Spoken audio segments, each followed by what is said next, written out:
अगला पॉइंट जो हम लेना चाहेंगे आज के डिस्कशन में वो हम पढ़ रहे हैं इन कहां लगाएं,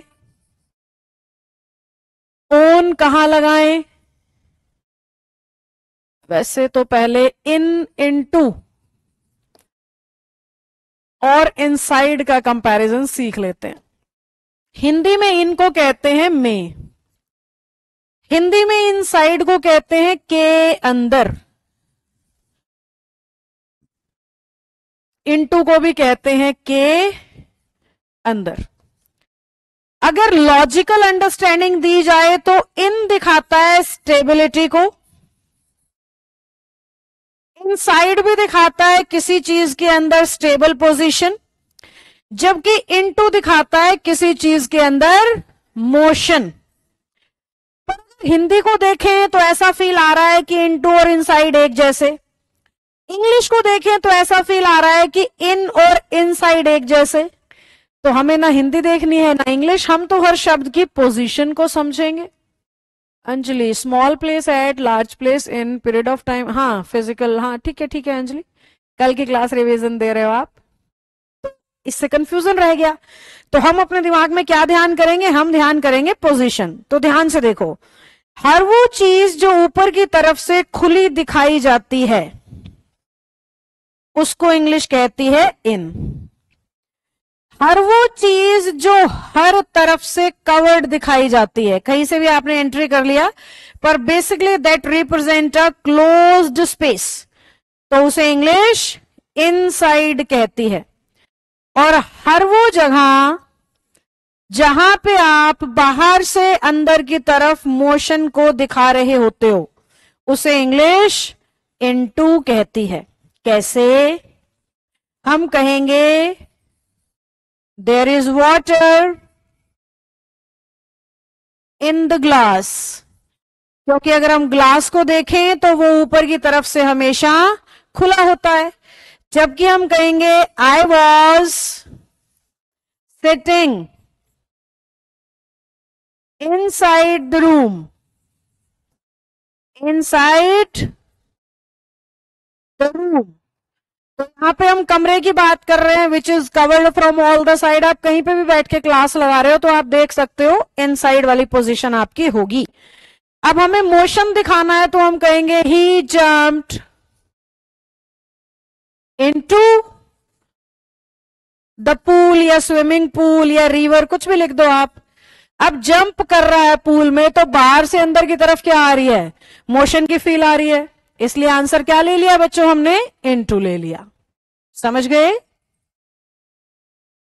ये एक वीडियो में समझाया था, हाँ फेसबुक पे डाली होगी, ऐसे बैचेस से ही काट के डाली जाती है।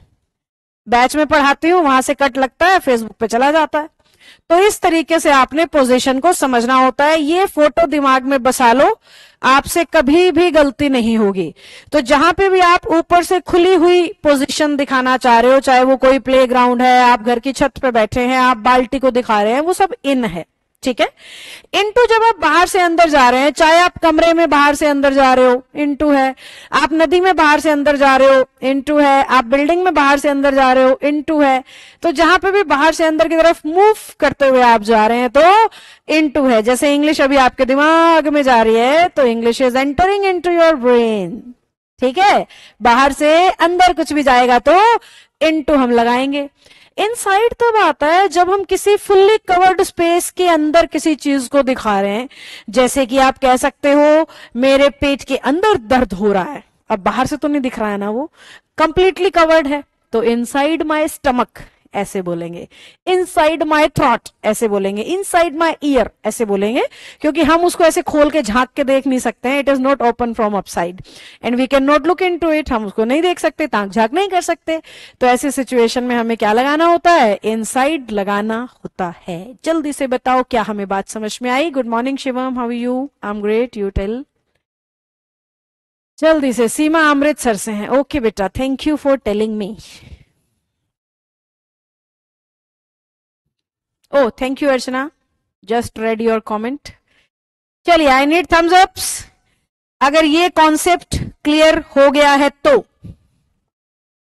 अगला कॉन्सेप्ट जो मैं पढ़ाना पसंद करती हूं इसके साथ वो होता है ओन, अपॉन और ऑन टू।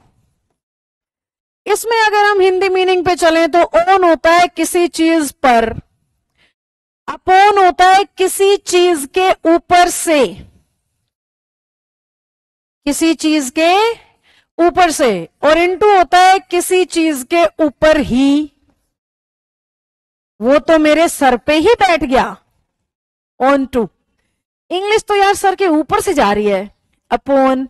बेंच पर बैठा हूं बहुत देर से, पांव सुन हो गए हैं बैठे बैठे, ओन। समझे? तो इंग्लिश में अगर हम दें तो ओन कह रहा है स्टेबल पोजीशन दिखाऊंगा, अपॉन कह रहा है मोशन को दिखाऊंगा,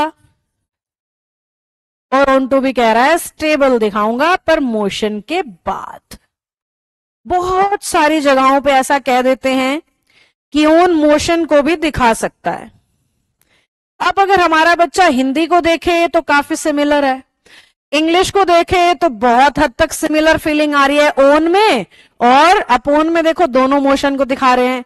ओन टू में भी मैंने क्या बोला, स्टेबल तो होता है पर मोशन के बाद, यानी ओन टू में भी मैं क्या फीलिंग दे रही हूं, पहले मोशन फिर स्टेबल, तो तीनों सेम सेम से लगने लगते हैं। तो फर्क कैसे करें? पोजीशन से। आओ, आपने फर्क करना है इस तरीके से कि जब किसी चीज के सरफेस एरिया पर किसी दूसरी चीज की पोजीशन दिखा रहे हो, चाहे स्टेबल चाहे मोशन, आंसर ऑन होगा जब तक वो दोनों चीजें एक दूसरे को छू रही हैं। जब तक वो दोनों चीजें एक दूसरे को छू रही हैं, चाहे वो स्टेबल है चाहे वो मोशन है। आप अपने घर की छत पे वॉक कर रहे हो, ऑन द रूफ होगा, भले ही आप छत पे वॉक कर रहे हो। क्यों होगा ऑन द रूफ? क्योंकि आपके पांव छत को छू रहे हैं हर बार, आप हवा में भूत की तरह नहीं चल रहे या उड़ रहे हो पक्षी की तरह, है ना? तो उस लॉजिक से क्या होना चाहिए? ऑन होना चाहिए। तो चाहे स्टेबल चाहे मोशन, स्टेबल हो या मोशन हो, दोनों सूरतों में आंसर होगा ऑन। क्यों होगा दोनों सूरतों में आंसर ऑन? क्योंकि छू रहे हैं पांव तब तक। अगर किसी भी चीज के सरफेस एरिया पे आप हो, इस तरीके से जैसे मेरे हाथ के सरफेस पे ये पेन है, तो on my hand, this marker is on my hand. समझ गए? किसी सरफेस के ऊपर जब हम दिखाने लग रहे हैं। अब सरफेस के ऊपर अगर छूते हुए, चाहे स्टेबल चाहे मोशन, ऑन है, तो उसी तरीके से सेम टेबल पे अगर बिना छुए उसके ऊपर से आप गुजर गए तो वो अपॉन होता है। किसी चीज के ऊपर से गुजर जाना बिना उसको छुए, बिना उसे टच किए, तो आंसर अपॉन होता है। ऑन टू क्या होता है? इसी सेम पोजीशन में जब आप उस चीज के ऊपर ही कूद गए हो, उसके ऊपर से गुजरने की बजाय उसके ऊपर ही बैठ गए हो जाके, तो ऑन टू होता है। जैसे कि आप आए, कुर्सी पे बैठ गए, ऑन टू, बैठने के बाद ऑन। समझे? अभी मैंने कहा था कुछ लोगों के सर के ऊपर से इंग्लिश जारी होती है, अपॉन, बिना छुए गुजर रही है, वो गई वो गई वो गई, पकड़ नहीं पाए हम, तो उस सूरत में क्या होता है? अपॉन होता है। हाँ, साउंड बाहर से ईयर में जा रही है, बिल्कुल सही बात, इनटू है। अब हम ऑन अपॉन ऑन टू पे आ चुके हैं, तो फटाफट से बताओ, किसी कुर्सी पे बैठे हो आप, बेड पे लेटे हो आप, फ्लोर पे खड़े हो आप, बेंच के ऊपर, चेयर के ऊपर खड़े हो, बैठे हो, कुछ भी कर रहे हो, सब ऑन है। अगर आप उसी चेयर के ऊपर इधर से उधर कूद के करतब दिखा रहे हो, देख बिना कुर्सी छुए कूद जाऊंगा ऊपर से, तो वो अपॉन है। अगर आप कूद के कुर्सी के ऊपर ही खड़े हो गए हो तो ऑन टू हो जाएगा। जल्दी से बताएं अगर बात समझ आ गई है तो।